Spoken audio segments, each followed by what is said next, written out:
C'est la première fois que Dr Ponce peint à ciel ouvert dans une rue de l'île Singulière. Cet illustrateur qui mêle avec habileté, humour et autodérision n'a pas résisté une seconde à l'invitation du festival Calive.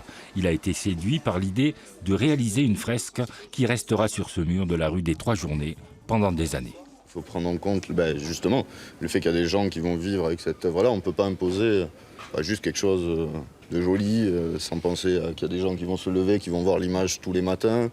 Ils vont interagir, ça peut être vite souvent un mauvais mur, quoi. Pour les passants, la magie opère instantanément alors que son œuvre n'est pas encore finie. Ça se trouve, ça sera encore là dans 20 ans, 30 ans, 40 ans, 50 ans, 100 ans. Et il y aura une histoire derrière ça, il y a des jeunes qui vont passer. Enfin, il y a une vie, sa vie, c'est pas qu'un monument fixe ou qu'une image fixe. C'est quelque chose qui vit, c'est un film, quelque part. À quelques ruelles de là, lui aussi est plutôt du genre perché. Maille a puisé dans ses origines sétoises pour réaliser cette peinture sur la façade d'un petit immeuble.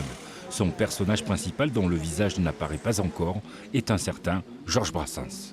La rue qui est juste au croisement s'appelle la rue Georges Brassens.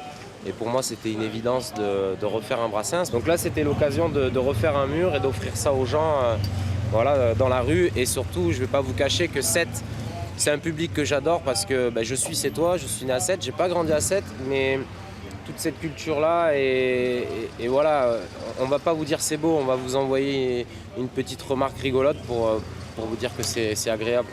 Maille, Dr Ponce et 4 autres artistes complètent cette année le musée à ciel ouvert de Sète, qui comptait déjà 31 œuvres.